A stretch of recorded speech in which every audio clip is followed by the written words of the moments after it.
Good morning children. మనము India is a democratic country, ప్రజాస్వామ్య దేశం. ఈ ప్రజాస్వామ్యం రావడానికి మన దేశాన్ని అంటే అనేక ఏ దేశం అయినా సరే ఒకప్పుడు రాజుల చేత పరిపాలించబడేది. రాజుల నుంచి మనం స్వాతంత్రం పొందాం. ఆ స్వాతంత్రం పొందే క్రమంలో అనేక మంది మేధావులు చదువుకున్న వాళ్ళని ఎడ్యుకేటెడ్స్ అంటాం మనం. వాళ్ళు మన స్వాతంత్రానికి తమ ప్రాణాలు సైతం లెక్క చేయకుండా పోరాడారు. విద్యార్థులుగా మీరు ఇలాంటి విషయాల గురించి ఖచ్చితంగా తెలుసుకోవాలి. ఈ రోజు మనం బయటకు వచ్చి చదువుకుంటున్నాము, మరి మంచి ఉన్నత శిఖరాలు అందుకుంటున్నాము అంటే కారణం ఎంతో మంది వెనక ఉండి మనకి ప్రోత్సాహం ఇచ్చిన వాళ్ళే.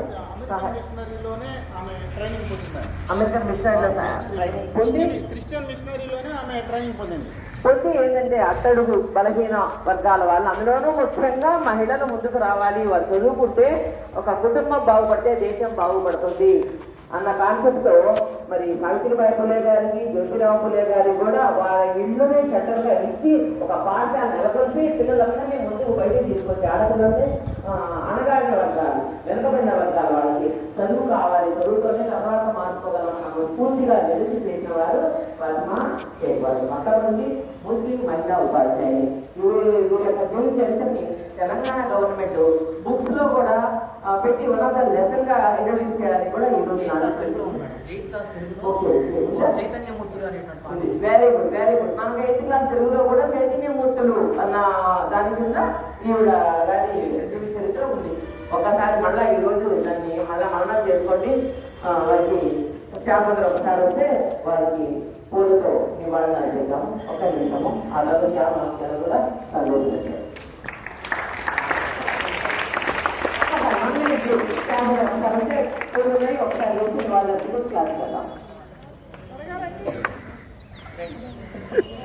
ఈరోజు మొట్టమొదటి భారతదేశ మొట్టమొదటి మహిళా ఉపాధ్యాయుని షేక్ ఫాతిమా గారి జయంతి జరుపుకుంటున్నాం.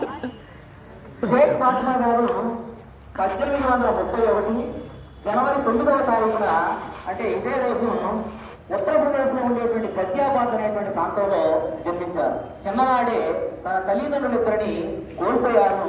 తన అన్నయ్య అయినటువంటి ఉస్మాన్ షేక్ పర్యవేక్షణలో ఆమె పెరిగారు. ఆ తరువాతి కాలంలో వాళ్ళ కుటుంబం ఉత్తరప్రదేశ్ నుంచి మహారాష్ట్రలో ఉండేటువంటి పూణే ప్రాంతానికి వచ్చింది. అక్కడే వాళ్ళు చేనేత వస్త్ర వ్యాపారం చేసేవాళ్ళు.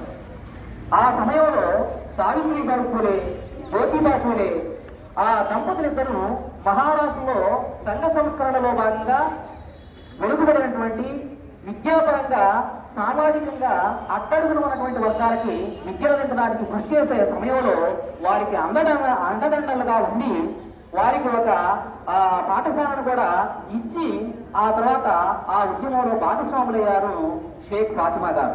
అయినా ప్రస్తుతానికి షేక్ ఫాతిమా గారి గురించి చాలా తక్కువ మందికే తెలుసు. ఒక విస్మృతురాలిగానే మిగిలిపోయారు. జయ హో జనని షేక్ ఫాతిమా, బడుగుల బాధలు తీర్చిన పదాత నీవేలే. జయ హో జనని షేక్ ఫాతిమా, బడుగులకు విద్య నేర్పిన పదాత నీవేలే.